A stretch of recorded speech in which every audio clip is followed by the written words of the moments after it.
Japanese forces have retreated back to the jungle again. We're not sure if that's the last of them.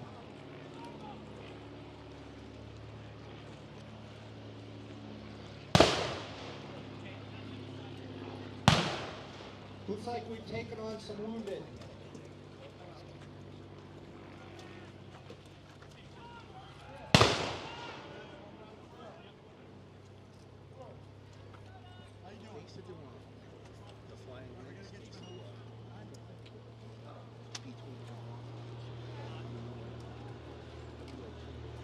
Bell 5 reporting more advancements from the Japanese.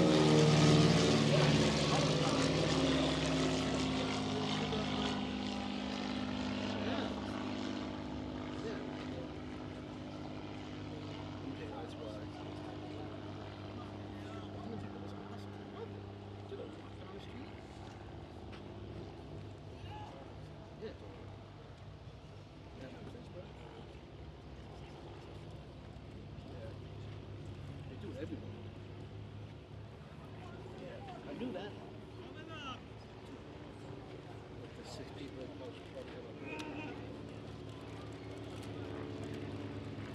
Even after the Japanese forces have been pushed back, it's possible they'll attack again.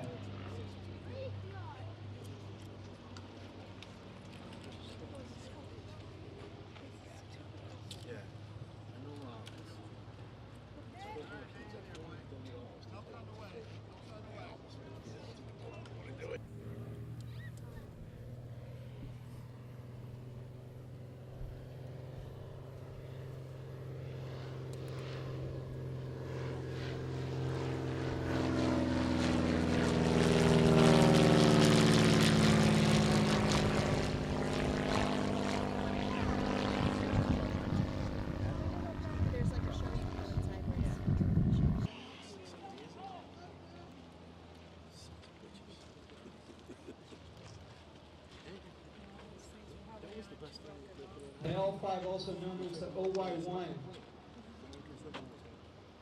coming around.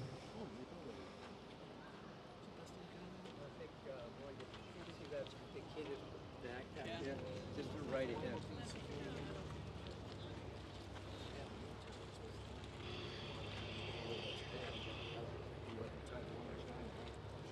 Am I getting here? No, you're good.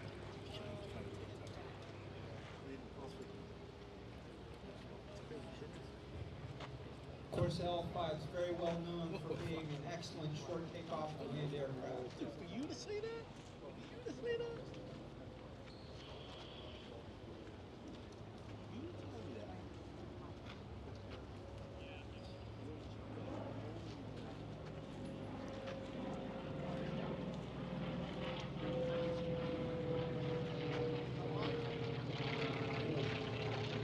It does, it looks like L5 is coming up through it. It's a tight fit.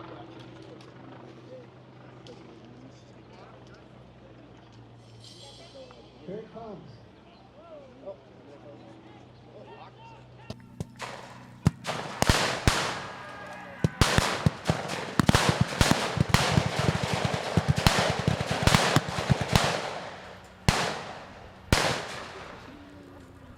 Yikes.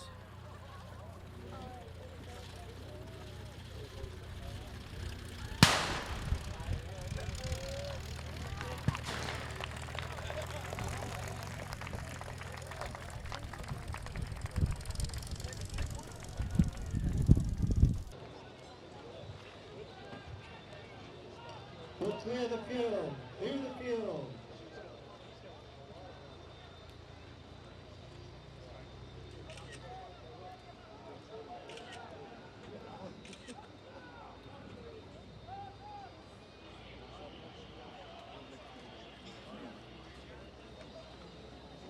Wildcats coming down for landing.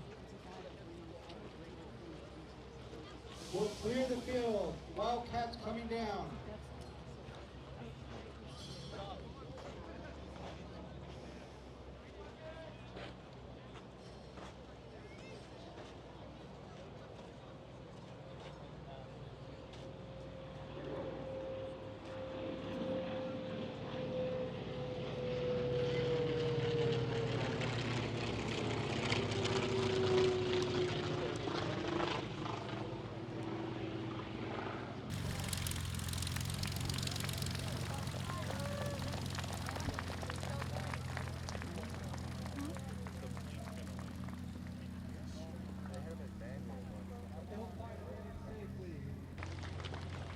in spite of the Banzai charge.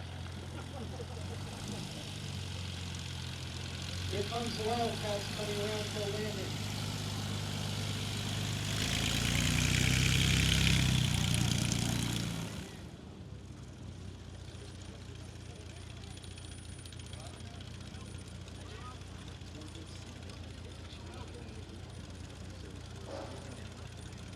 Again, we're keeping the runway clear because the Wildcats coming in.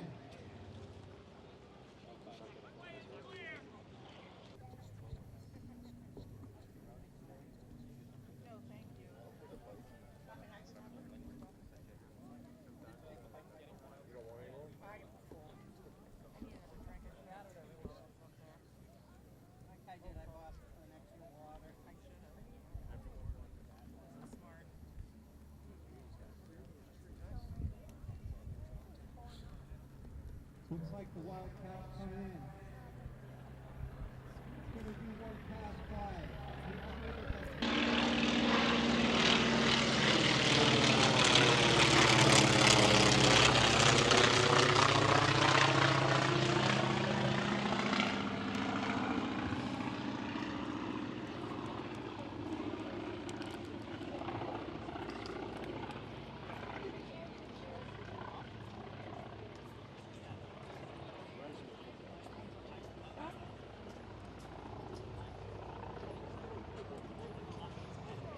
We'll keep the field clear.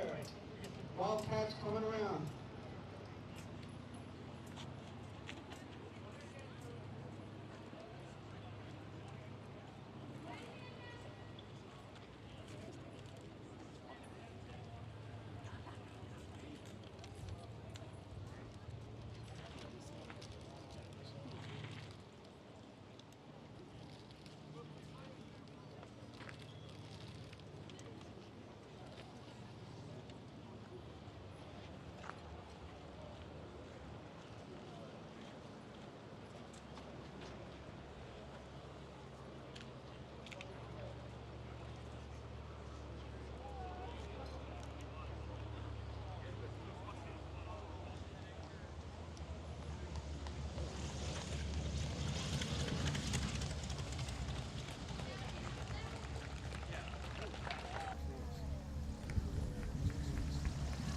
Didn't even see it.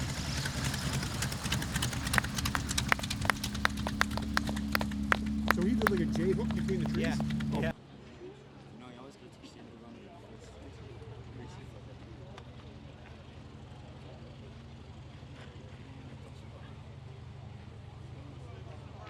It looks like we have captured Saipan.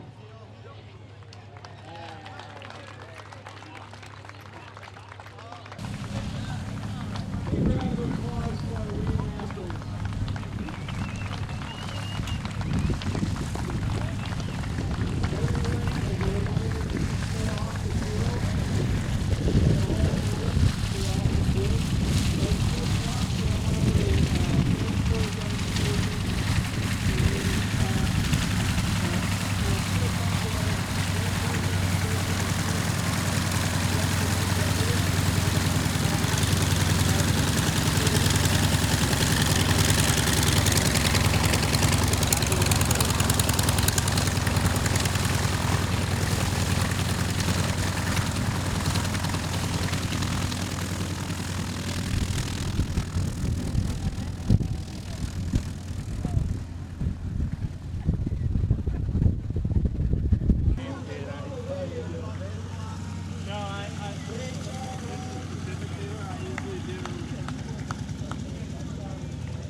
Matt Payson with the USS Massachusetts Living History Group. So we're here for, this is the first time they've done a Pacific Theater of the War of World War II event here at American Heritage Museum. And we're all reenactors. Often our group is on the battleship USS Massachusetts in Fall River.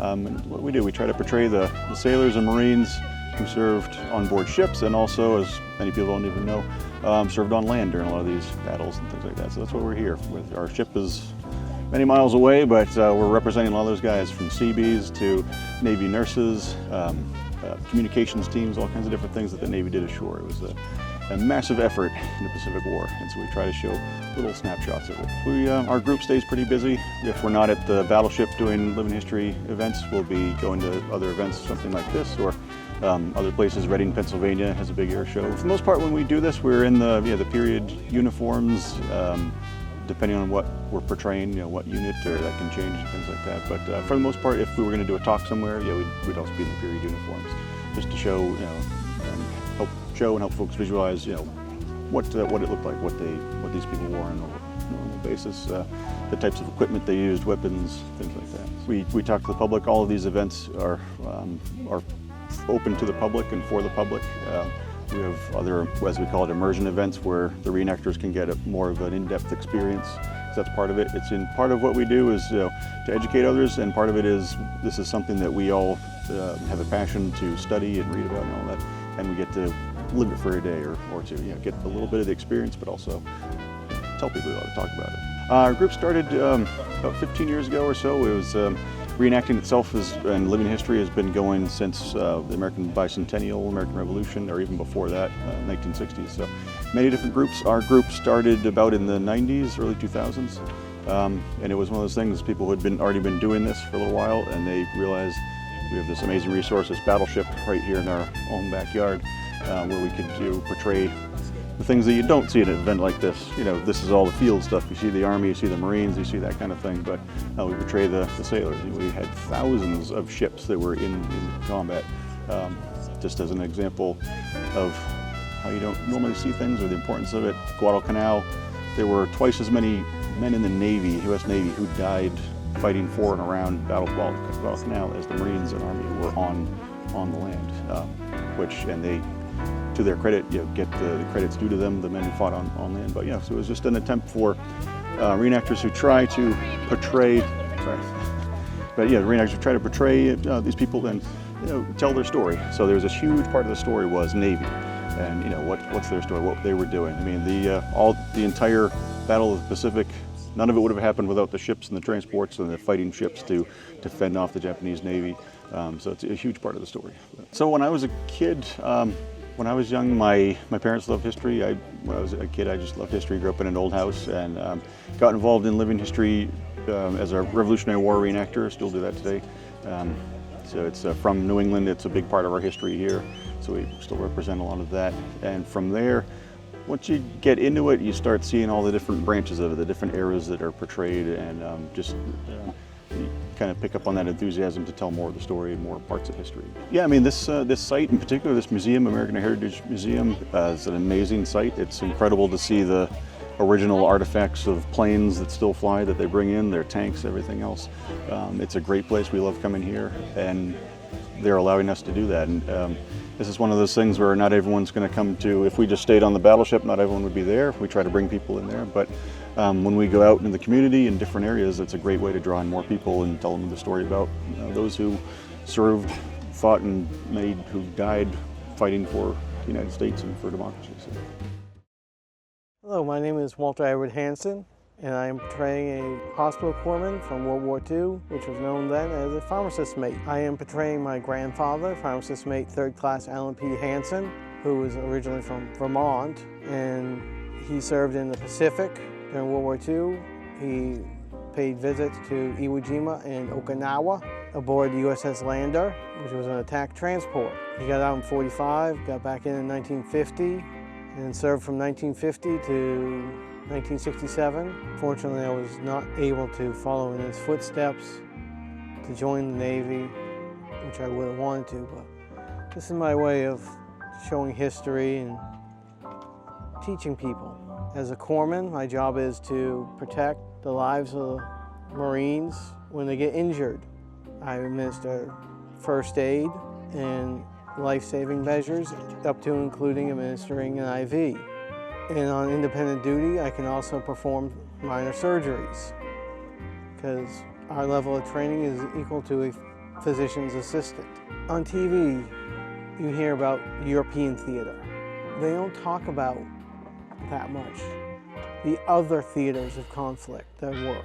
There was the Mediterranean theater, the Pacific theater, and there's the China-Burma-India theater. We basically, the reenactments can show people that it was a very ugly, very in-depth war. I started out originally as a Rev War reenactor. I was born into the hobby. In 2012, I believe it is, I decided I wanted to portray my grandfather to honor him, as he had passed away in '03. So a friend of mine was starting a World War II Marine unit, so I got in contact with him, and the rest is history. Over time, we gathered the artifacts to help portray an aid station. This is a original 1943 U.S. Navy med chest. It's one of several different designs they had. This one is designed to be aboard ship and act as a medical cabinet. This is a reproduction of an Army anesthesia box. It'll hold all the tools and equipment you need to knock someone out for minor surgery. In there we have just bandages and bottles for aspirin and iodine. And we have other pieces of equipment that we need ready access to in case of emergency. This is called a bird's beak bottle. It is used to administer chloroform. It has little grooves in the side, the stopper here, so you can slowly drip the chloroform. It is used in conjunction with this mask. You'd stretch gauze over it to knock someone out. And as we're knocking them out, you would also have to be monitoring their blood pressure and respiration to make sure they're stable. We'd also have plaster Paris bandage. It's a cast. Water for injection to make plasma, dehydrated plasma. Got different bandages. This is a field sterilizer. It is used to kill all the bacterium that could reside on instruments after surgery. This is an original 1945 emergency battle dressing box, which would have been aboard ship. And we found this actually on eBay through Alaska, and it got shipped down to us, and it's fully packed. If you want to take a look,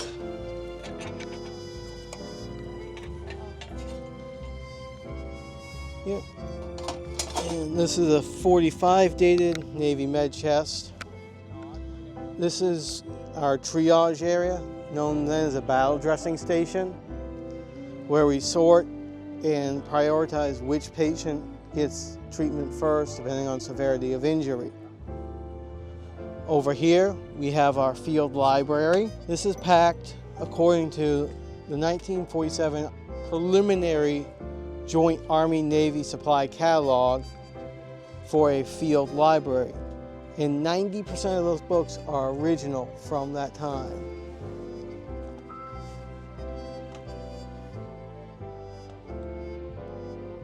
And this is our little office setup.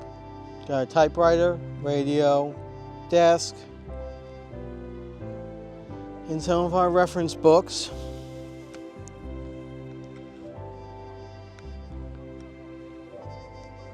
From the period that we reference. And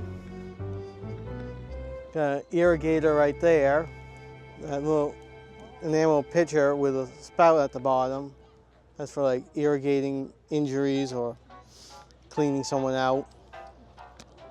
Over here we have various display boxes of different things. These are all the different sizes of glass syringe. This is what a morphine syringe looks like. That's 1/4 grain of morphine. This is a jungle first aid kit. It's what in the beginning NCOs would be carrying, and towards the end of the war, everyone would be carrying them. It's basically a personal first aid kit. Different surgical instruments, the history of sutures, and this talks about all the needles and the suture material and what they're used for. I thank you for the opportunity to educate people.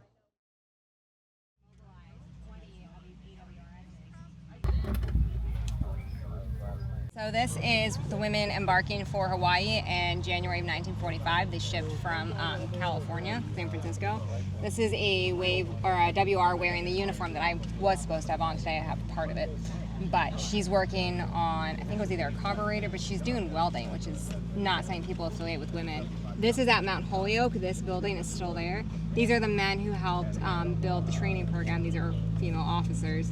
And then this is one of my favorite photos because it shows them marching. Because people think, well, they're military, but they're not really trained like military. And there's a lot of photos showing that, in fact, they were trained and they did all the same thing the men did. So my name is Mel Bloom. I'm from Maynard, Massachusetts. So I represent the women who served in the Marine Corps in World War II. We are representing the 1,000 or so female Marines that went to Hawaii. Hawaii at that time was considered the Pacific Theater, so it was in line with what the event was about, and we decided to represent the women mechanics who went down to Hawaii just because it's a role that's not talked about at all. So we felt it was an important piece of history to bring.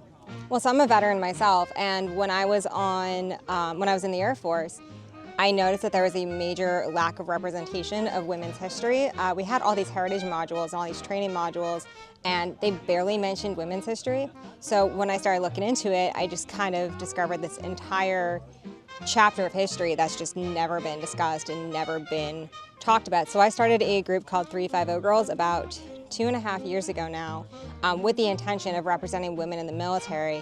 We talk about things from, really, we've gone back to the Rev War, but really women's history started in World War I, and it changed permanently to enable women to serve in the military in 1948. But World War II changed women's military history permanently, and it's not talked about. The military doesn't talk about it, schools don't talk about it, museums don't talk about it. So it's important for me to find a way to get that story represented and to kind of bridge that gap in what's being taught. I've noticed over the last few years doing this, we get more kids coming through. We get a lot of multi-generations coming through. We'll get like a kid with their grandfather, or kids and whole families coming through. So having us here is important because it is attracting that younger generation, which means that we have an opportunity to reach that younger generation and make sure that that story is being told and passed on. We do a little bit of this, and we also do a lot of lectures, presentations. We have a whole museum with all the uniforms of every woman who served in World War II. So we do a mix of things. We also do a lot of community outreach. We go to veteran events, we go to veteran resource fairs. Wherever there's an opportunity for us to tell this, whether it's a reenactment or a presentation at a school, we'll go. We'll do whatever we can. People don't think to ask if I'm a veteran. I've noticed if they go ask the boys, like, oh, are you a Marine? Are you a veteran yourself? And I think it's really important that I'm here talking about women veterans in the 1940s, but I've also noticed how few people don't think that I'm a veteran. So I've noticed that when I'm talking to people and I say, well, I was in the Air Force or I served, it's also like a secondary conversation where not only am I telling you about the women who served originally, I'm also changing your perspective of what women veterans look like now. And there are people who will say things like, oh, I would have never guessed, or you don't look like a veteran. And I'm like, well, neither did your grandmother. And I bet you probably had no idea she served as, in the Navy for 3.5 years. So being here as a veteran means I'm changing how people think of veterans back then and now. So I'm representing, like I said, I'm representing Motor Pool, and we are representing women in the Marine Corps. And what's interesting about what we're doing here is that there is a big misconception that the jobs that women took over were women's work. So nursing, typing, very feminine traits that people affiliate, and while the women did do some of that, they also had a very interesting way that they had to step up into these men's roles because of the whole concept of free a Marine to fight. So every chair that was vacated, every job that they stepped into had been held by a Marine. So I wanted to bring what I bring today because it's one of those jobs that people don't typically think women were capable of. So we have all of our tools over here. These are all period appropriate tools along with the toolbox there. We bring the textbooks because these were not people who had experience with mechanics before the war, and they probably had no opportunity to do mechanics after the war. So we have some of the textbooks that they learned how to work with. We are showing, that's Colonel Streeter, she was the first director. But it's also important to have this piece of it, which is the office. So they did have leadership roles, they did have clerical roles, but what's unique about this is that somebody running a unit like this, someone being in charge and running the way the motor pool works, prior to the war and in the men's units, it was all about seniority, like someone who had been in for 15 years or somebody that had a lot of experience. The woman who was overseeing the motor pool would have likely come in around the same time as the people who were working in it. So there was really no seniority. Women couldn't join the Marines until 1943.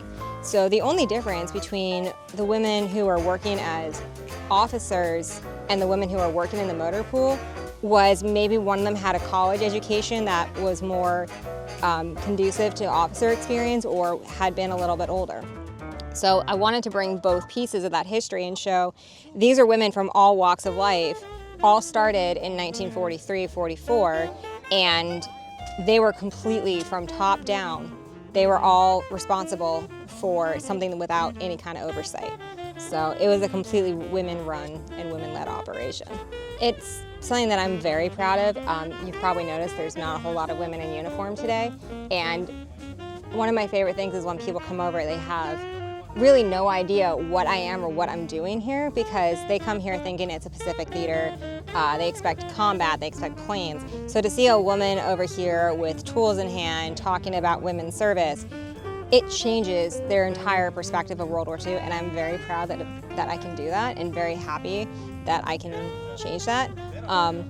One of the other things that happened today that made me very happy is when we get the World War II veterans and they see us and they go, oh, you look like the girls we used to dance with, or the girls we served with, and it reminds them of a piece of the history that they kind of forgot they were a part of. So that's the other best part, is we get to bring another piece of this to the World War II veterans. We get to recreate another piece of their history.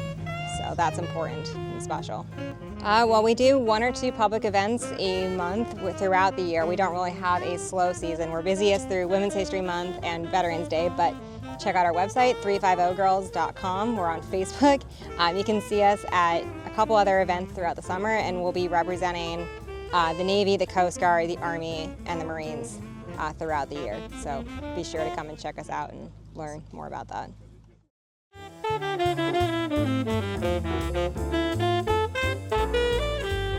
Thank you.